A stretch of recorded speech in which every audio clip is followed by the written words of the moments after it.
What's going on, people? Welcome back to Curtis Shaw TV, back with another live stream. Happy Friday, people. We're back and looking forward to the big game tomorrow night. Aston Villa against Arsenal. Two teams near the top of the league. The Unai Emery derby will be a big game. And listen, we got to go 3-point collecting, people. I don't want Arsenal, I'm not accepting a point, none of that. I don't care if they beat Man City. I don't care if Emery's there. I don't care if they haven't lost in 14 home games in a row. We're better than them. We're top of the league. We beat them last season at their ground.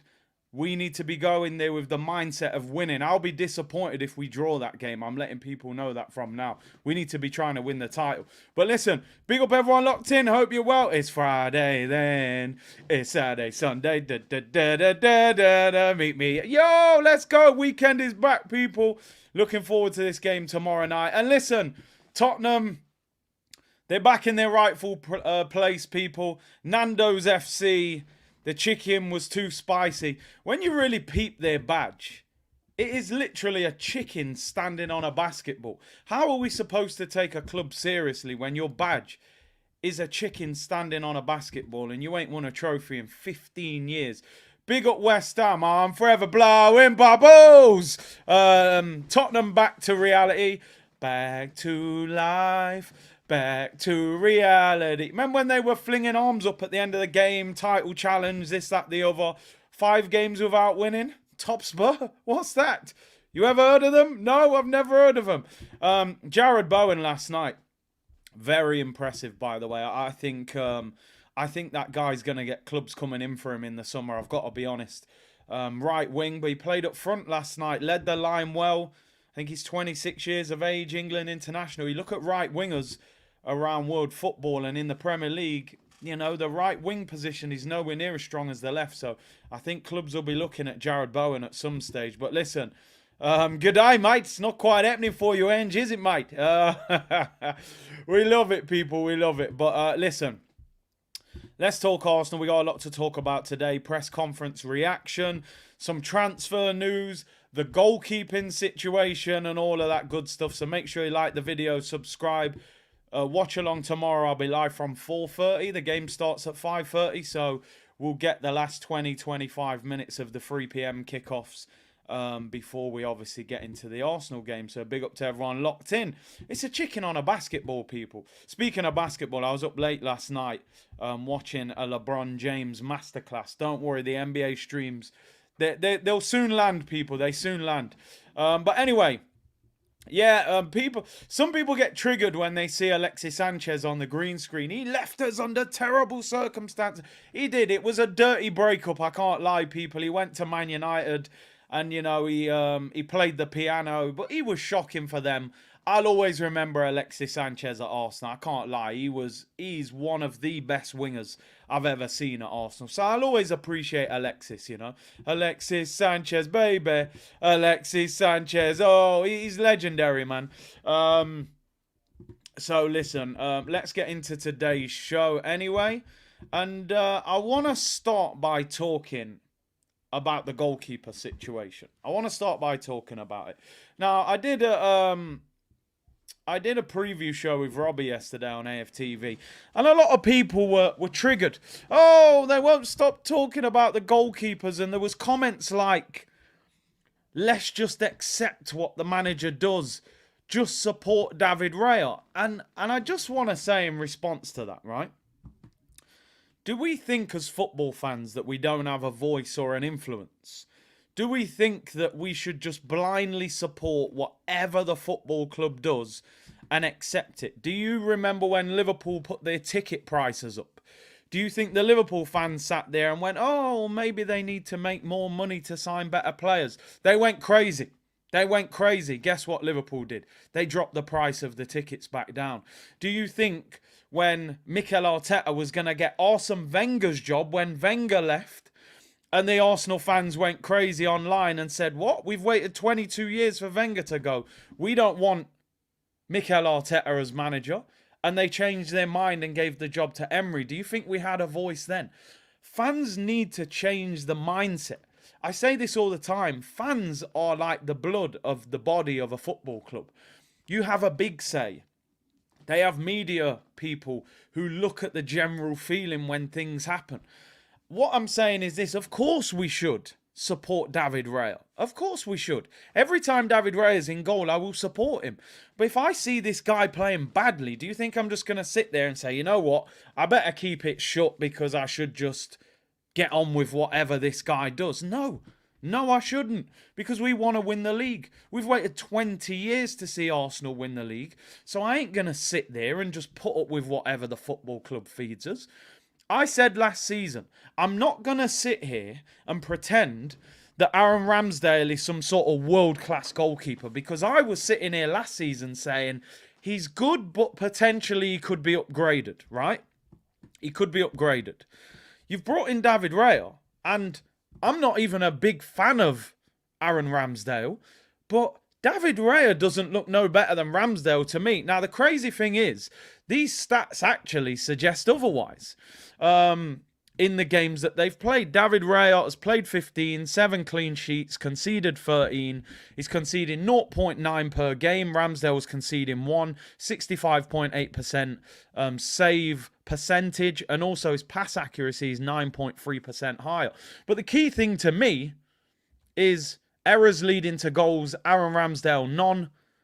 David Raya's made 3, and that's not good enough for me. But it is what it is. Some people think, just accept whatever we're fed. Take the crumbs off the plate, people. I'm just putting it like this. I know it can be it's an annoying debate to keep getting into. I do understand that. And I have tried not to speak about it too much, because I was getting in the mindset that, you know what, it's over. David Raya's number 1. Just get on with it. But I'm sorry, when I see performances like that on Tuesday, I don't care what these stats say on this screen. That's not an improvement. That is not an improvement. Now, maybe he needs time. He didn't have preseason, blah, blah, blah. That's cool. But you can't make mistakes like that if we're trying to win a Premier League. You just can't. It's as simple as that. You cannot make mistakes like that. So my thing to Raya is, you either fix up or get out the team, mate. But the problem is the manager ain't going to change nothing. For me, the number one thing of a goalkeeper is keep the ball out the back of the net. I realise you need to, be good on the ball nowadays. I understand that. But keep the ball out the back of the net. Catch your crosses. And listen, it may be too simplistic what I'm saying. Maybe that's not the way the game is. Maybe I'm out of touch with the modern game. I've got to be honest, I might be. The crazy thing is, we play Aston Villa tomorrow. The best goalkeeper we've seen at Arsenal since Arteta has been manager is the one that's going to be in goal for Aston Villa, the World Cup winning goalkeeper. But if I speak about that, I will probably, some people won't like that. So, but I have to speak my truth, people. I'm not just going to accept whatever the club does and says because we support them. I expect a lot more from David Raya if you're going to be Arsenal's number 1. A lot more. What I saw on Tuesday was ridiculous. Big up Elliot, who said, well, go on getting my cardio in, but listening. Big up Whammer74. He's gifted 5 memberships to the community. Big up to you, bro. Appreciate the support. And big up to the new 5 members that will be gifted the memberships. Big up to man like Whammer.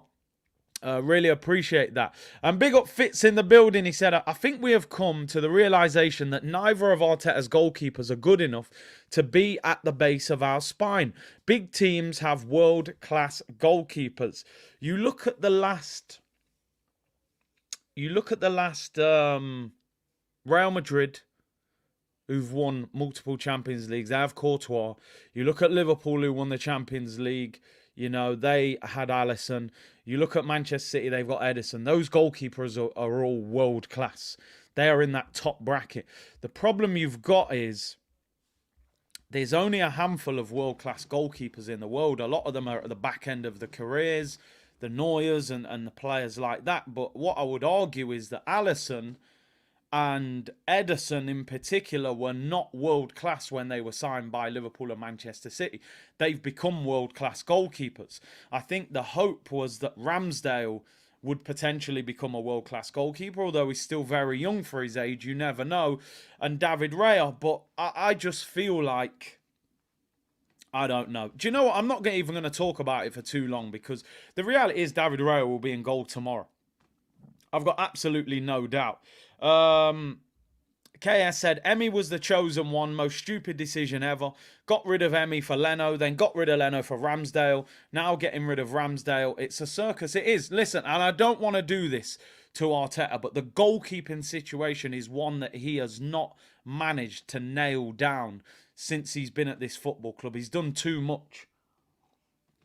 Once you get the right one, you stick with him. You know, Pep came in, got rid of Joe Hart, brought in Bravo, wasn't the right one, brought in Edison, that was it. Got him, don't need to change. Liverpool, you know, it was Karius and Mignolet. They got Alisson, that's it, game over, you don't need to change. I feel like Emmy was like a gift. We'd had him all this time, you know, and then we just dashed him away after 6 months. But it is what it is. Let's move on. It's irrelevant. Whoever plays in goal for Arsenal tomorrow needs to perform. That's what I want to see. And I'm almost certain it'll be David Raya. So he needs to redeem himself with a quality performance.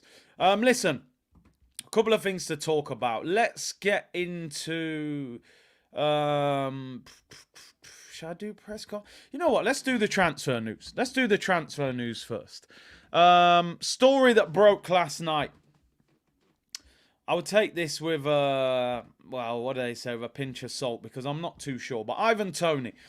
Indy Callier, who definitely I would consider a tier 3 or 4 source of information.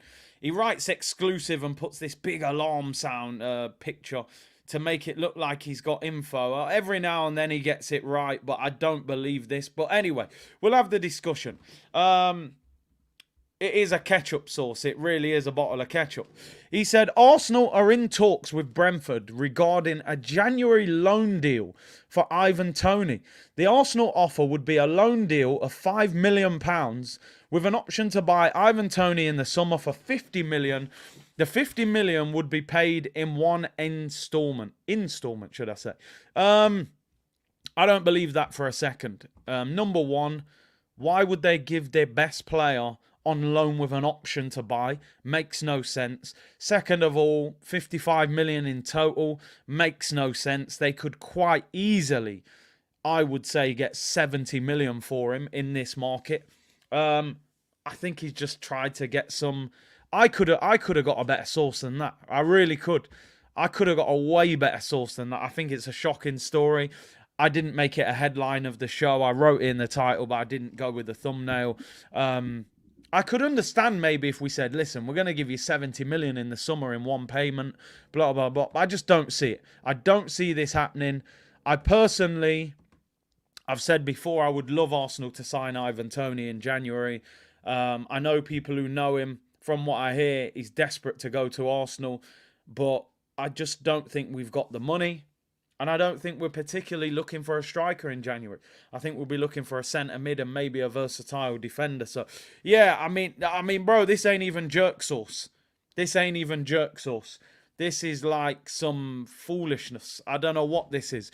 It's like Co-op's own ketchup, you know. It don't even taste right. It's shocking. It's a terrible sauce. So we're not even going to talk about it for too long. Listen, let me just say one thing. If Arsenal got Ivan Toney under them circumstances of that deal, honestly, Edu would be on the green screen for 2 months. It would be unbelievable if you got him on loan. It's not going to happen. Brentford are going to ask for big money. They've been waiting for him to come back. Yeah, I agree, South London. So I think the striker is in the summer. Don said I prefer Vlahovic. For me, I want Osimhen. And I've said it before and I've said it again.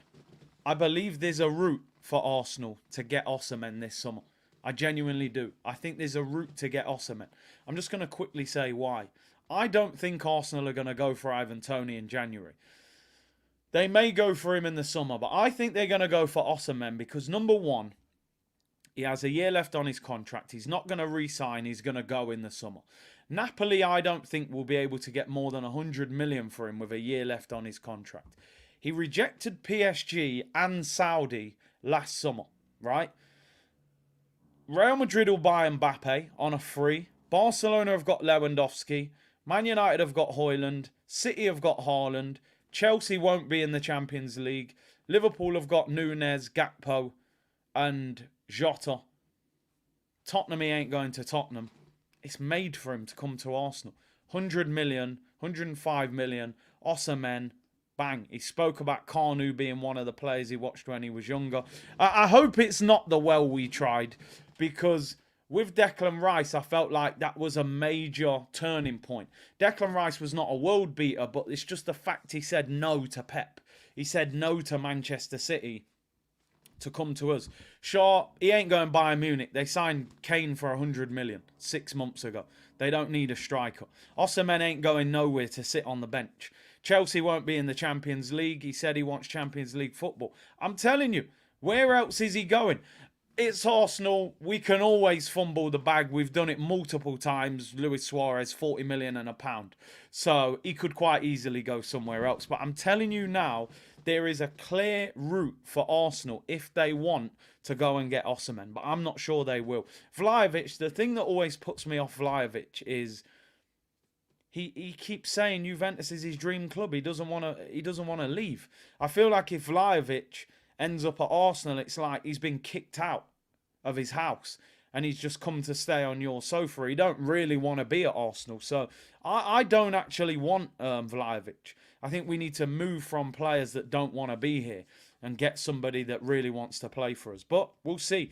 Sesko, for me, I just haven't seen enough of him to really say that guy's the answer. He does look good, though. He does look good. He ignored our calls, allow Vlahovic. It's like that girl ignoring you, innit? And then you get rich and all of a sudden she's sending you messages. You're like, yo, relax, man, relax. You know, but hey, it is what it is, people. Anyway, let's move on. This transfer story does excite me, and I do hope there's some substance to this one, and it is coming from a genuine source. This is HP, this is Heinz, this is genuine ketchup, people. Arsenal are being linked with a move for Youssouf Fofana. I feel like, as a community, We've spoken this into existence. For anybody that watches this channel on a regular basis, we have spoken about this guy time and time and time again. And finally, the link has turned up. I'm not saying it's going to happen, but I am happy that the conversation is here. Let's discuss it. It's Ryan Taylor, right, who is a decent source. Like, I'd say this is genuine ketchup. It ain't that, you know, that one who just reported the Ivan Toney one. Ryan Taylor is a pretty good source of information. Now, he says one name that could enter the thinking of Arsenal this winter is Monaco's Youssouf Fofana. Sources close to Fofana have indicated Monaco are prepared to consider a January sale as the player's current deal is due to expire in the summer of 2025. Mikel Arteta is understood to be an admirer of the player and was spotted in conversation with Fofana after the Emirates Cup clash in August. Although it must be laid on record, Arsenal are yet to make any contact over the deal. Now, I'm going to be totally honest. I didn't know a lot about this guy until I went to the Monaco against Arsenal game in the summer. And I remember watching the game and I'm thinking, Declan Rice, 100 million, you know, we've got these big players. And honestly, I walked away from that game and I said, who is that Fofana playing centre mid for Monaco? He is a beast. We need to sign that guy. And I know it's one game and it's risky and anybody can have a good game. I've watched, you know, Adama Traore look like one of the best players in the world. A week later, he looks like a greased up turkey that will be on your plate on Christmas Day. And he ends up at Fulham. But I'm telling you, this guy is a player. He's 24 years of age. He's in the French squad. He's getting picked on a regular basis. He is the future. His contract actually runs out this summer. But they have an option to extend for a further 12 months, which they obviously are not going to let his contract run down. They're going to, you know, give him the 12-month contract extension. He's a baller. It makes pure sense. That could be the Thomas Partey long-term replacement. 24, French international, physical presence. He scored twice for France in 5 European qualifiers as well. So he's starting to chip in with goals now. 24, it's a no-brainer. Reports saying Monaco would let him go for 40 million euros, which is around 35 million pounds. All you're doing, you're just giving them the money back for Balogun. You're just saying, you know what, the 35 million you gave us for Balogun, take it back and give us Fofana in midfield. It's almost too good to be true. It makes so much sense that we won't go anywhere near him, probably. You know, sometimes with Arsenal, the player that we should sign, we don't sign. I'm hoping that changed when we got Declan Rice. 40 million euros they want for him. That's what they're going to be paying for Balogun. Can you imagine swapping Balogun for Fofana? Balogun is a player that was not even involved really with the Arsenal first team. It's an absolute no-brainer. Get the deal done and bring him to the carpet. I don't want to get excited by it because it's almost, it's almost too good to be true. I think this guy's a beast. I don't often, say that I think players are going to end up as top players. I think this guy is going to end up as a top player. I've watched him a few times for Monaco this season. He's physical, he's mobile, he can play, he's in the French squad, he's getting starts for France as well. Apparently, I never saw this. There was a video at the end of the game against Monaco. Arteta put his arm around him and had quite an in-depth conversation with him. I'm assuming that Arteta was obviously very impressed with the performance as well. There was no way you could watch that game without being impressed with the level that he was at. So I think Arteta probably had a word with him, and surely he will be keeping an eye on him. So I really hope Arsenal get this one done. It's like I said, it's almost too good to be true. Carl said, could we buy Leon Bailey or Douglas Luiz? Bro, the problem that we've got now is Aston Villa are 4 points behind us. If Villa beat us tomorrow, they're a point behind us, right? Why would Aston Villa do any business with Arsenal? They've got rich owners. They're in a strong financial position. At the moment, I'm not saying they're going to be there, but at the moment, they're in the title race. They're in the title race. Those players are on long contracts. How do Arsenal get those players out of Aston Villa? Leon Bailey and Douglas Luiz would probably want to go to Arsenal. But you're going to have to pay extremely high transfer fees to get them out of Villa. It's not realistically going to happen in the middle of a season. I would take Leon Bailey. He could play both wings. Diaby is a player we should have gone for. I'd take Douglas Luiz. But why not go to Monaco, get Fofana? They're willing to do business. Get him through the door. I actually think Douglas Luiz is a lot better player than he was a year ago when we tried to sign him. I think he's improved quite dramatically. He's in the Brazilian squad. I would take both of them, but they're not going to do that business. They're just not. Rivers said, hear me out. We should buy Marcus Llorente. Would suit our system perfectly. Forgive me. Does Llorente play for Atletico Madrid, is it? Am I getting this wrong? Marcus Llorente. I always confuse him with, Atletico Madrid, but he's 28 years of age. And Atletico, he's starting for Atletico, so I don't see why Simeone would sell him. Why would he want to leave? But yeah, talented player. Simon said, Fofana is the dream. Tackling ability of Paulinho, but with the progressive passing close to Partey. Can play 6 and 8. Vieira, ESR and Kai can be backup. Listen, get Fofana to the carpet. I'm with you, Simon. And City will be in for him as well because they need him more than we do. Well, the thing is, you look at Rodri, when he doesn't play, there is a clear issue with the 6. I could see Man City getting rid of Calvin Phillips. He's being linked with loan moves, and maybe they will look for him. So we need to get him in first. I didn't know Marcus Llorente was 28 either. I just checked. 28. He actually turns 29 in January, so I don't think Arsenal will go anywhere near that. Technically, obviously, a very good player as well. Let's hope Fofana ends up at the carpet. That would be a great signing. Right, it's that time, people. Middle of the day. If you're peckish, you won't be after this. It is waffle time with the manager, the co-man himself. Co-man music. New merch is out, people. The Essentials blue, navy blue, and yellow. It is quite good. I like the merch with the old badge. I think, it has a little bit of prestige. And they have got the hoodie there as well. And he's wearing the tracksuit top. I know that came out yesterday. Get the syrup ready. It's waffle settings. with the manager. I honestly didn't watch the press conference. I haven't heard any of it.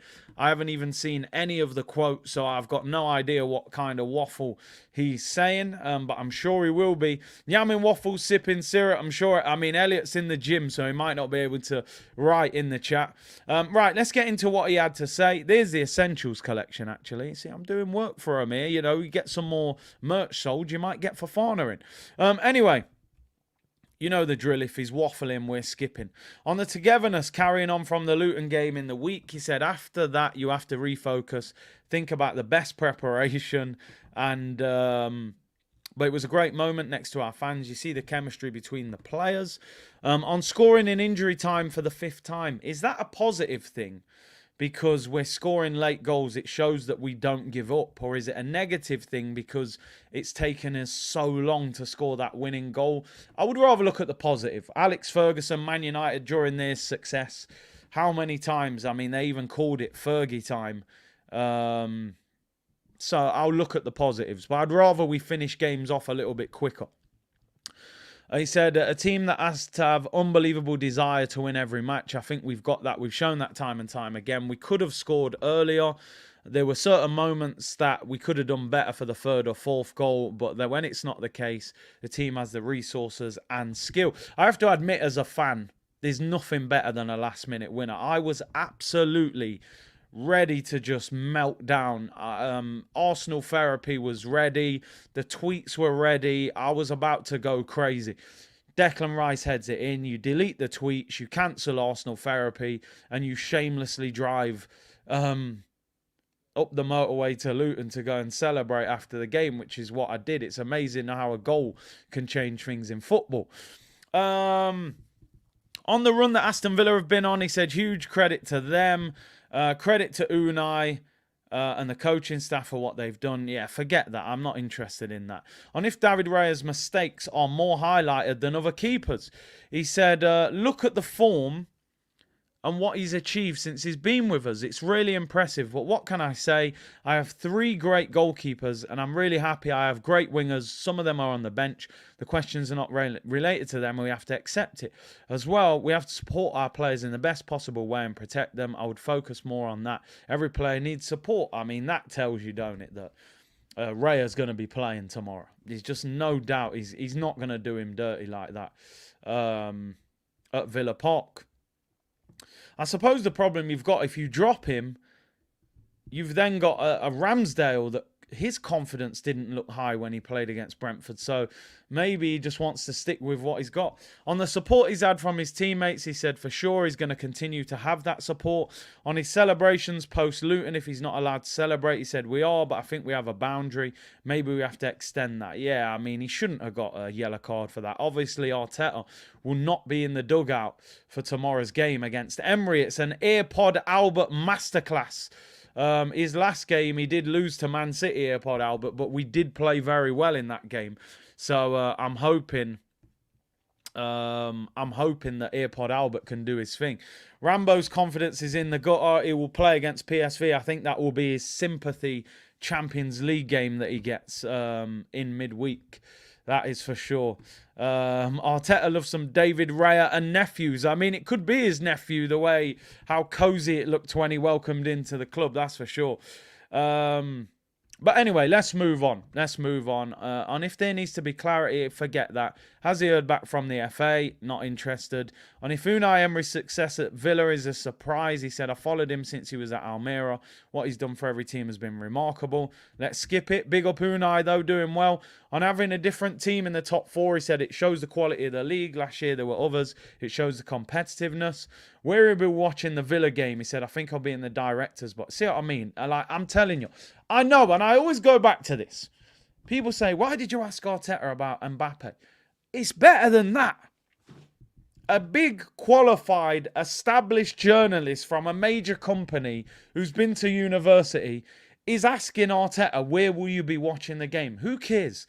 He'll be in the stands or he'll be in the director's box. What a waste of a question.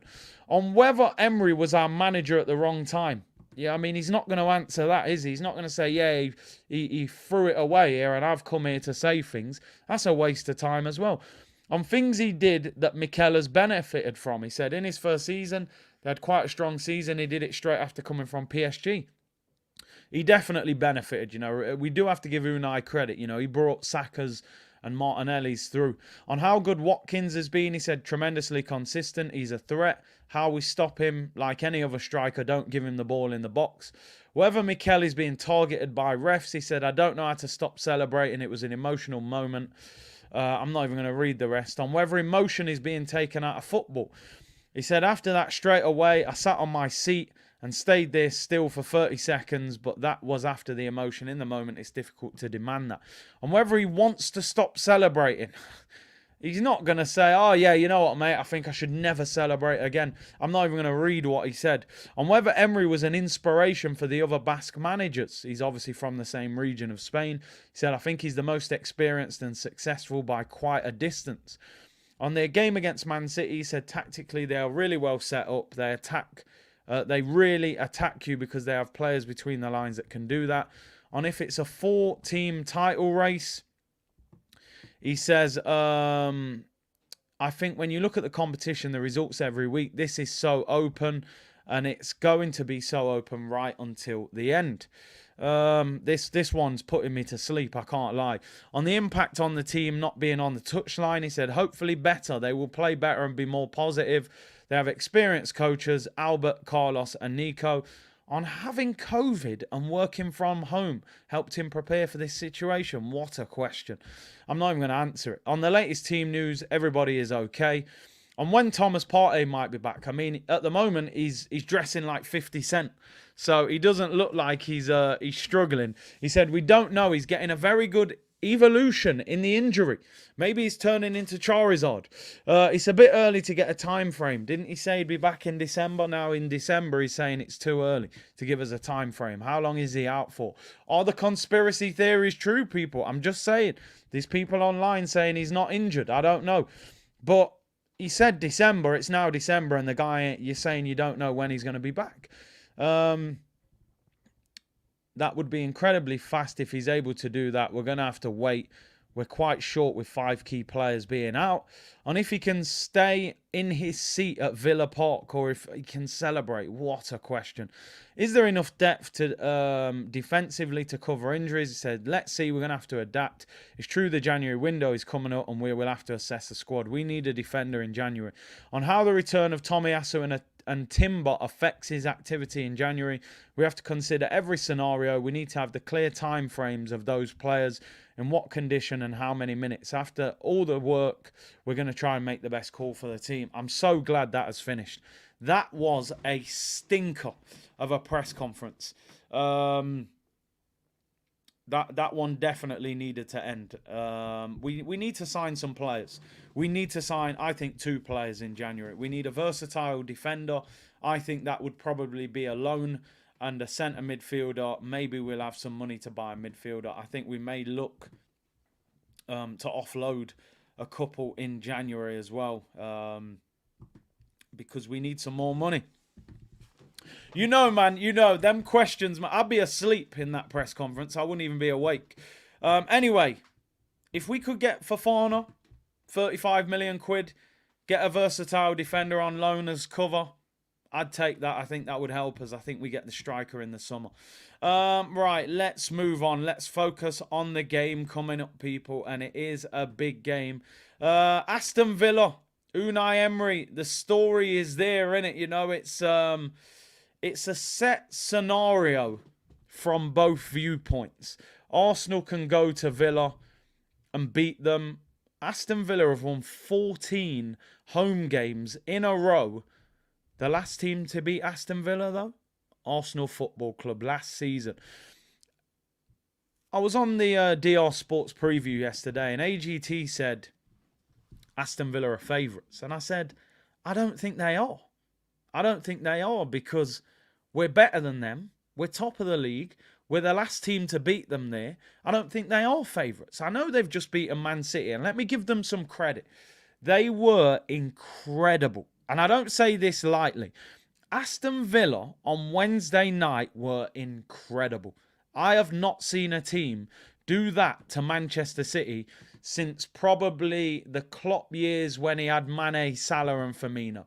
You know, there was a time, wasn't there, where Pep really couldn't beat Liverpool at Anfield, the high press, the high energy. I haven't seen a team do that to Man City since then. Villa were incredible. We got to look at the positives. We played 24 hours after Villa, which means we've had more recovery. We beat Aston Villa at Villa Park last season. Villa are in a fantastic run of form and they do need to be respected. But I respect them, but I'm not scared of them. I believe we can beat Aston Villa. I'm looking at some of the results that Villa have had this season. Now, I know these are not home games, right? So I understand that we're talking about Villa Park. But just to put things into perspective, right? If you look at some of these Villa results, Villa drew 2-2 last week with Bournemouth. Now, again, I know these are away games and at home they are fantastic. They lost 2-0 away at Forest. They lost 3-0 against Liverpool as well. You know, they drew 1-1 with Wolves. They lost 5-1 to Newcastle. They're not world beaters, you know. They are a team that can be beaten. So I think we need to get out of this mindset that Aston Villa are all of a sudden Real Madrid because they beat Manchester City. If we go there and we attack them at pace and we get the ball to our wingers, we can damage them, right? If anybody saw the way they set up against Manchester City the other day, they played with 4 centre midfielders in midfield, right? They played with 4 centre mids. I'm just having a look here at the way they set up. So they played with Tielemans, Kamara, Douglas Luiz and John McGinn. 4 centre midfielders, no wingers. But they had Leon Bailey and Watkins in a 2. And what happens when they attack? McGinn pushes forward to become the left winger. Leon Bailey drifts to the right, becomes the right winger. Ollie Watkins obviously stays central and plays through the middle. But when they defend, they've got a midfield 4, which is very narrow. Where you've got to hurt them is down the sides. You've got to hurt them down the sides. Because they've got centre mids who play narrow, you can get in 1v1 situations against their fullbacks. Luca Digne at left back, Saka needs to get onto him. They played Konza, who's a centre back, at right back because Matty Cash was out with suspension. In fact, no, Matty Cash was on the bench, so they didn't actually play Matty Cash. Konza played right back, who is a big, tall, strong centre-back.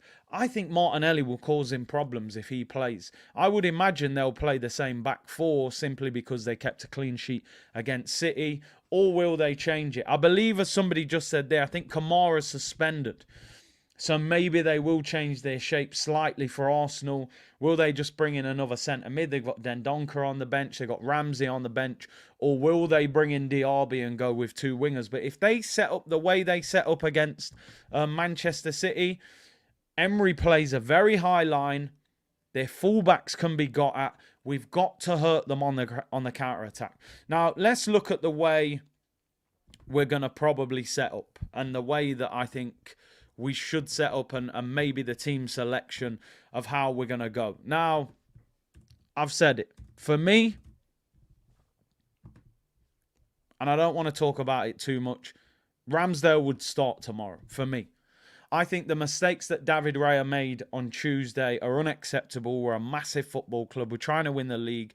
I think when a player sometimes makes huge mistakes, there has to be consequences for your actions.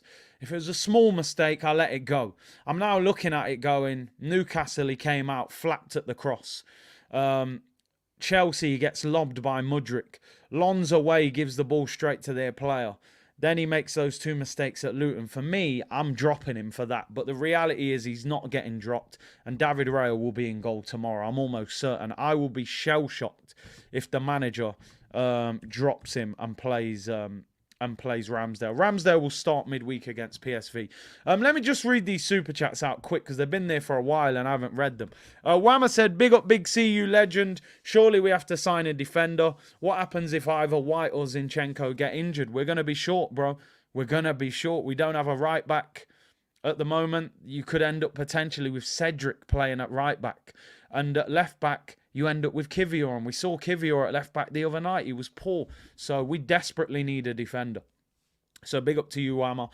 Kamal 99, why does Pep keep mentioning us? His head's gone. Pep's feeling the pressure a bit, you know. 4 games without a win, that's not something that happens to Pep. 1 defeat and 3 draws. And S. Berkey said there's more waffle from the reporters. There is, to be fair. They're turning up with more. Some of you saying Raya's better than Ramsdale. And a few of you saying Ramsdale should start. Rick said I'd go with Ramsdale for the rest of 2023. Johnny said Ramsdale in the PSV game. Raya will play in the league. Curtis, do you still trust the process? Ross, bro, for a start, you're trying to draw me out with that question. I know what you're doing, bro. English tax Ross.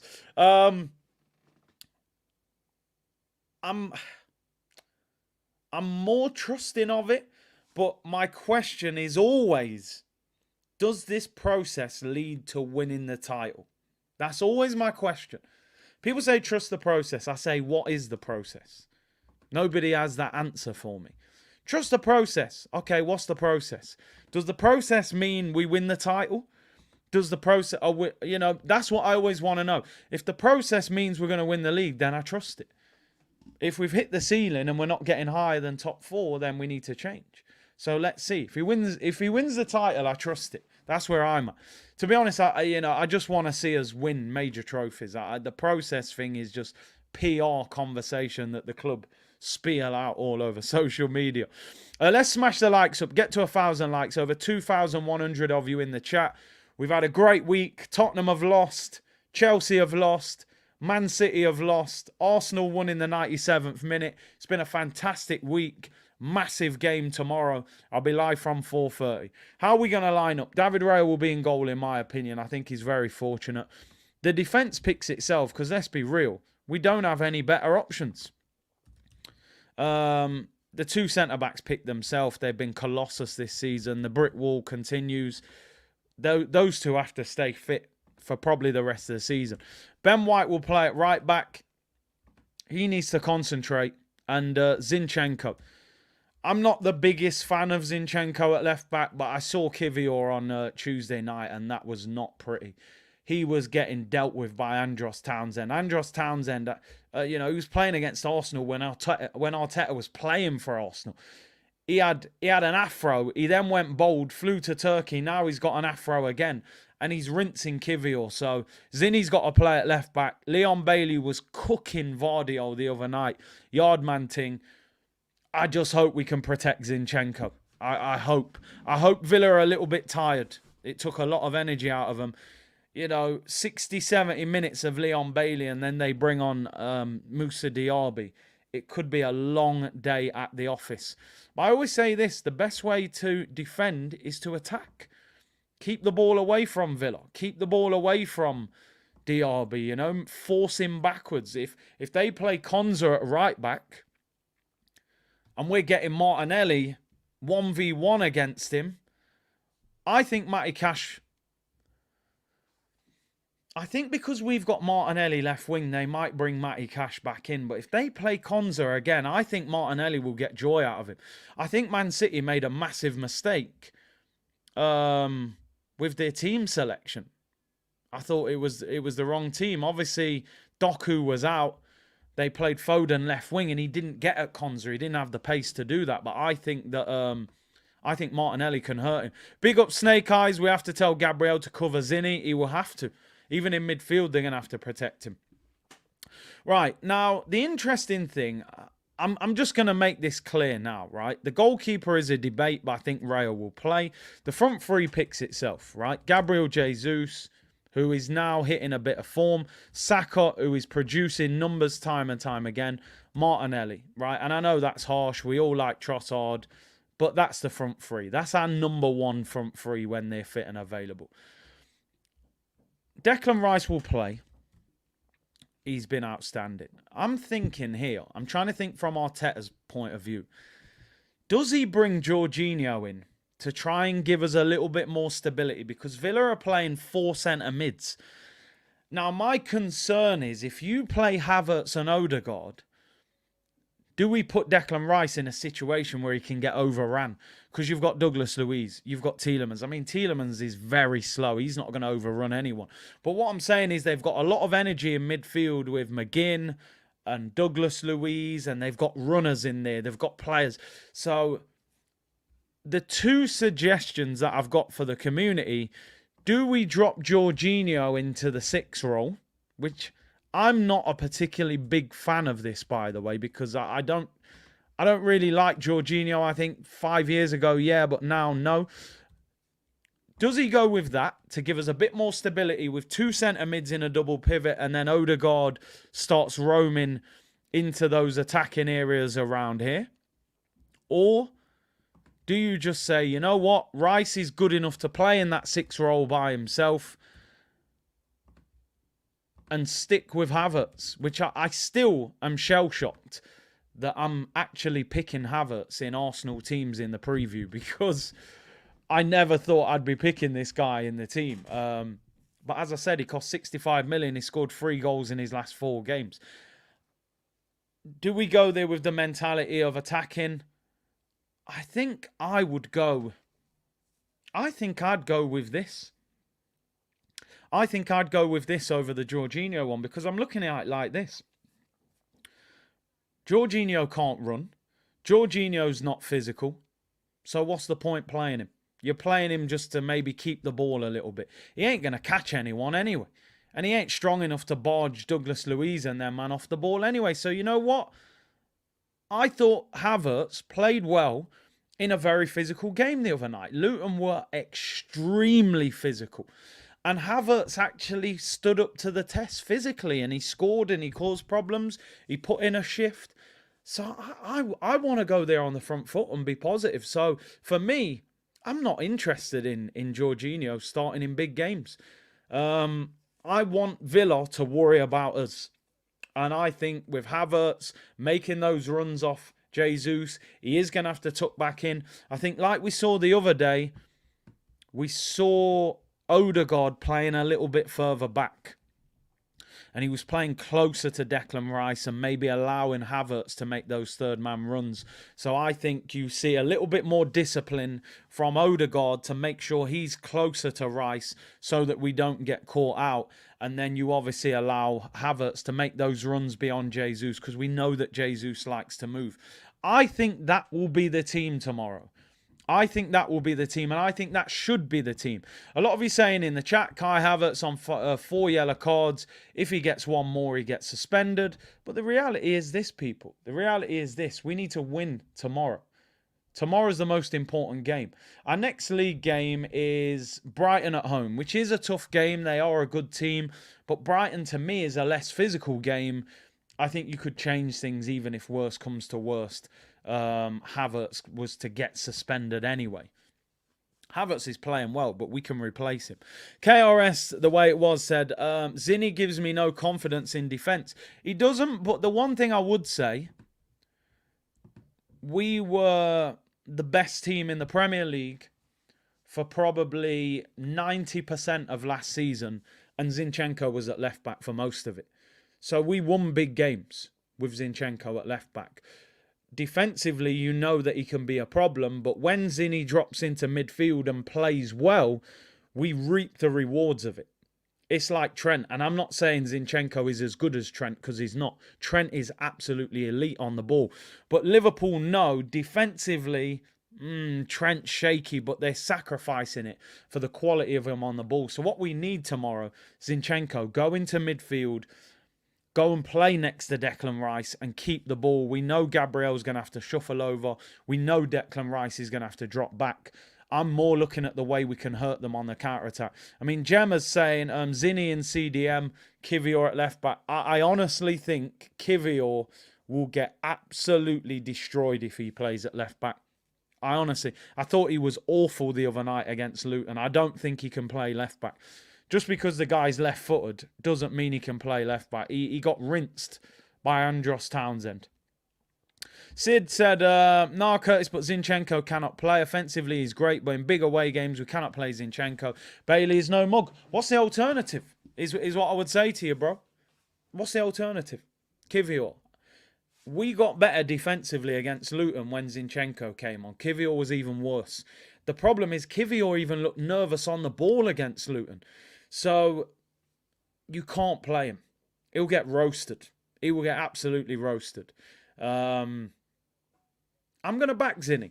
Give Zinni protection. We'll be all right. The Kiwi's definitely not ripe. I think we know now Kivior is a centre-back, nothing else. Maybe he could drop in DM, but he ain't a left-back. We need Timber back, like Steve said. In a game like that, that's what you want. You want Timber's physicality and pace 1v1 with Bailey and with Diaby, and Tomiyasu at right back. I think Tomiyasu's current form has actually been better than Ben White when he's been on form. But again, we've seen it before with Tomiyasu. He's too injury prone, and this is the problem. We are literally now, people, we're a Ben White injury away from Cedric starting. We're 3.5 weeks away from 2024. And Post Office Cedric is one injury or suspension away from starting at right back. When we've got games like Liverpool coming up, it's unbelievable. Realistically, if Ben White was out of this team now, we don't have a right back. Cedric, unless you're playing a youngster. So we have got to go into the market in early January. A defender needs to be coming through the door because we are one injury away from a serious, serious problem. So we got to get people in and we got to get people back. We seem to get too many injuries. I don't actually know what the other alternative would be if Ben White came out, but it is what it is. Cedric the Entertainer would be back. The petrol station mate would be back. But listen, just in terms of tomorrow's game, I think this will be the team. A lot of people have been, fearful of Villa. And I don't think we should be. We have to respect them. There are so many narratives to this game. Obviously, Unai Emery for one. Who, I don't know about anybody else, but I'm actually happy for Emery. I do think Emery got a tough go of things at Arsenal because I think that he's a very good manager and he got just over a year. It was very difficult. Wenger had just gone. He didn't get the players he wanted. He asked for Zaha. He asked for Fabinho. He didn't get them. So realistically, as a manager, if you fail at a club and you say, no, I asked you for them and you didn't bring them, what are you supposed to do? I'm happy for him, but he needs to be unhappy tomorrow evening. That's all I'm saying. I like Emery, but he needs to get, his team needs to get clipped up tomorrow. As I said, I'm telling you now, the key to tomorrow's game is our two wingers. They play a narrow midfield. We've got to hit them on the break and damage their two fullbacks. It was Konza and Digne. Will they bring Matty Cash back in because they know that Martinelli's going to play? Konza is a big centre-back. I'm not sure he'll be able to cope with Martinelli if he plays intelligent enough. I think they might bring Cash back in, but we've got to hurt them at fullback. Where are they going to hurt us? Potentially, we've got to deal with Ollie Watkins. I've said many times on this show, I'm not the biggest fan of Ollie Watkins, but he scored a brilliant goal against us last season. He caused problems, so we are going to have to mark him closely. Leon Bailey, my fellow Jamaican brother, he ripped Vardy apart the other day. And, when he's good, he's very good. He's a player I actually wanted Arsenal to sign for a long time. And the guy that they bring on for him, Moussa Diaby, is another player that I wanted Arsenal to buy. So it's going to be a long day at the office.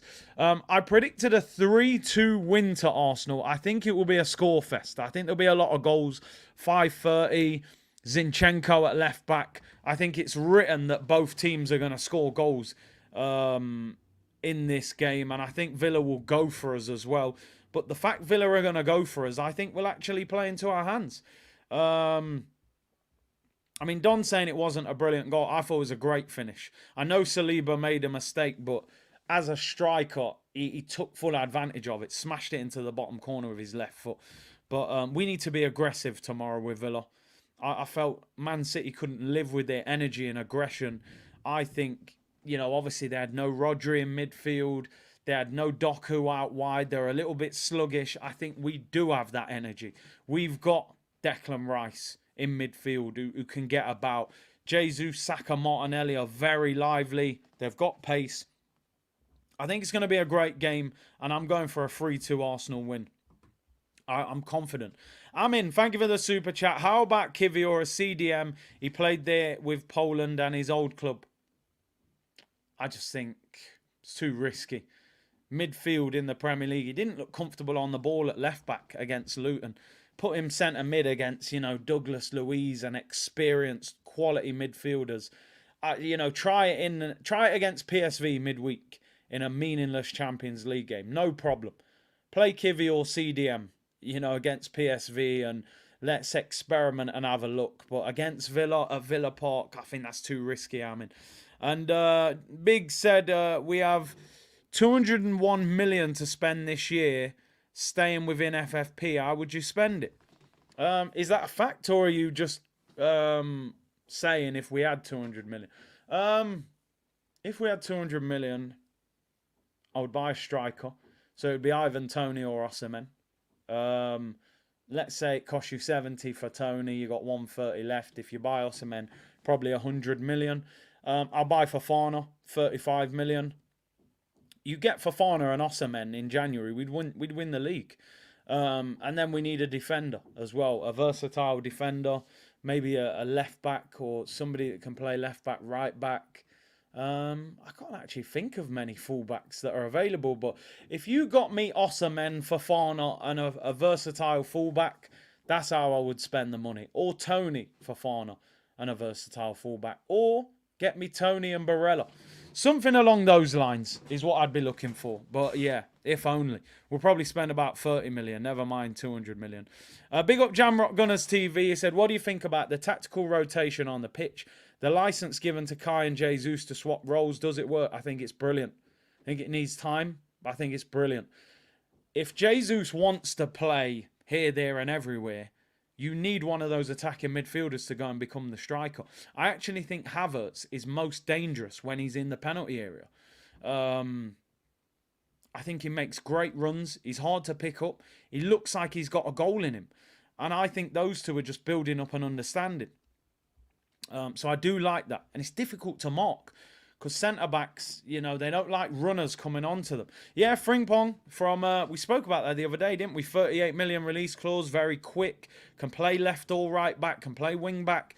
He would be decent. Sam said, Big C, any thoughts on Joey Barton's comments? I know it's controversial. I mean, first of all, I don't have a huge amount of respect for Joey Barton. I won't get into it too much. I'm sure you've seen some of the things he's been involved in on a personal level over his career. What he said was too widespread in a sense, but I'm going to be honest, there is some truth to what he's saying, and I know that is a little bit controversial. I think that the pundits should be there on merit. That's the truth in what he says. When he's saying that no woman should be on the panel, that I don't agree with. But if you're going to bring a woman on, she needs to understand, some of the people who they're bringing on are saying crazy things and making massive mistakes. But what I will say, it's not just about women. There's guys on there. I listen to Michael Owen sometimes. I think, brother, you was like a superstar and you sound like you don't know what you're talking about. So some of it's not even just about women in football. I think some of the pundits in general are just terrible. I listen to Gabby Agbonlor on TalkSport. Like, what the hell is this guy on about? AFTV Fan Zone saying we will take a draw at Villa. That's weak mentality.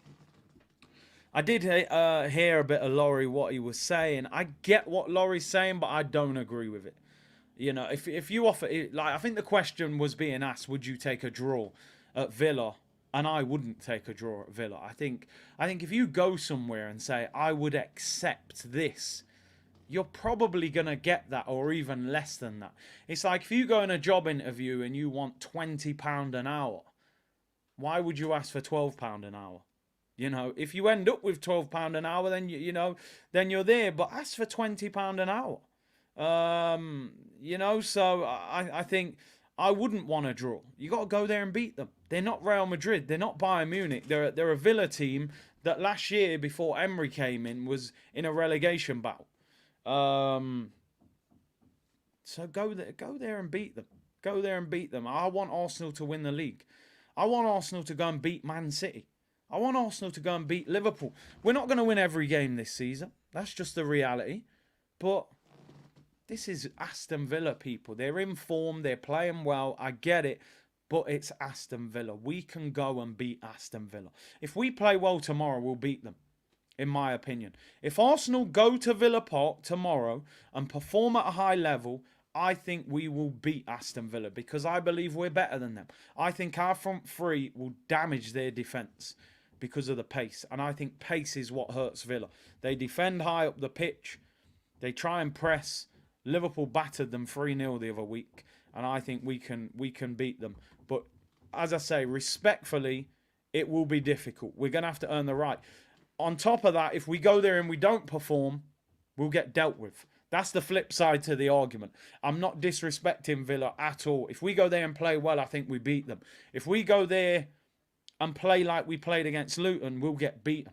So that's the flip side of that argument. This team needs to be up for it. Simon said Kai's been playing second striker in attack. He said in an interview, Jesus is the best forward he's played with, does crazy stuff in training. Gabriel Jesus as a link-up forward is just outstanding. He's absolutely brilliant. He really is. If he was an attacking midfielder, he's a brilliant player. If he was a winger, he's a great player. He makes runs, he creates space, he can play the pass. He's brilliant. What we need from Jesus, hit the back of the net more often. He did hit the back of the net the other day, and let's hope he can score tomorrow again.